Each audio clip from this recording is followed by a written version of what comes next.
अब उसके बाद इसी तरह फ्लक्स, टोटल फ्लक्स निकालना चाहते हैं आप, तो फ्लक्स का मैंने आपको फार्मूला ऊपर क्या बताया था, flux is equal to field multiplied by area. तो किस एरिया में से गुजर रहा है, राइट वाले, और उसका एरिया कितना है, डी वाई और डी जेड। तो अब देखें flux through B C G S क्या होगा, बी सी जी एफ में से ये है टोटल फील्ड जो कि गुजर रही है इस एरिया में से, तो फील्ड मल्टीप्लाइड बाय एरिया, ये क्या बन जाएगा, फ्लक्स, और उसे नाम दिया फाइव 1x।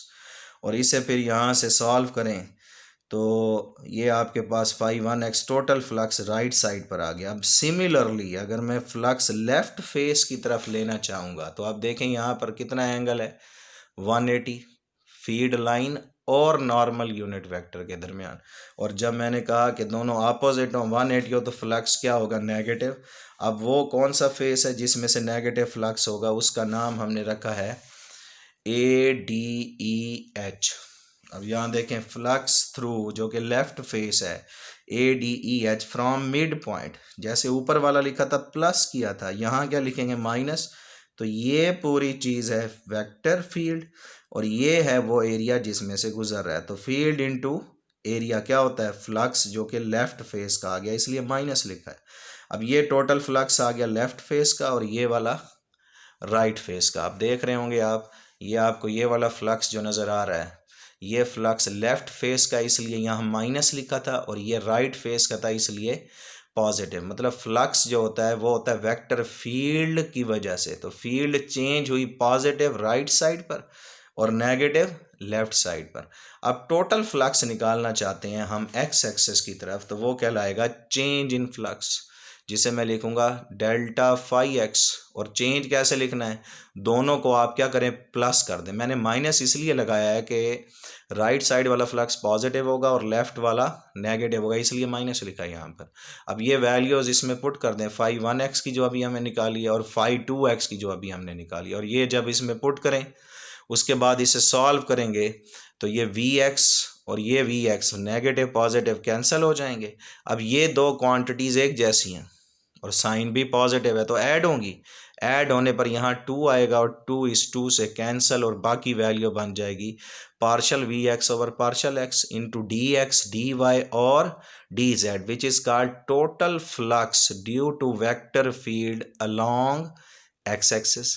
और ये भी देख लें कि ये फ्लक्स में तब्दीली उन तमाम वेक्टर फील्ड की वजह से है जो दाएं और बाएं अतराफ में फेसेस में से गुजरती हैं एक्स एक्सिस की तरफ। इसी तरह से ये तब्दीली वेक्टर फील्ड में आएगी अगर हम वाई एक्सिस में से गुजारें और जेड एक्सिस की तरफ भी आएगी। इसी तरह चेंज इन फ्लक्स जो होगा वाई एक्सिस लिखेंगे तो वो partial we Y over partial Y into D X D Y D Z, और पार्शल फाई जेड जो कि चेंज होगा flux along Z axes, partial V Z over partial Z into D X D Y और D Z.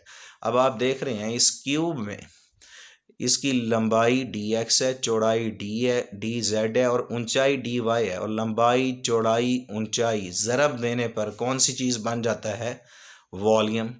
तो इसलिए अब यहाँ पर आपको नज़र आ रहा होगा डी एक्स डी वाई और डी जेड ये सब फ्लक्सेस में है, तो ये कौन सी चीज़ है, volume.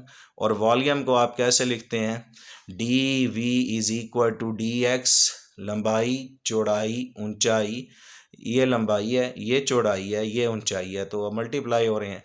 This is called volume of cube element, मतलब इस क्यूब के छोटे से टुकड़े का वॉल्यूम डी से जाहिर किया, और डी वी क्या होगा, स्मॉल एलिमेंट है। और यहाँ पर ये पूरी चीज़ किसके बराबर होगी, डी वाई। अब total flux through complete cube element लेना है तो वो होगा delta phi, which is equal to delta phi x plus delta phi y plus delta phi z. इन सब को जमा करें इन तीनों को, तो इनमें से कॉमन कौन सी चीज़ आ रही है, D X D Y over D Z.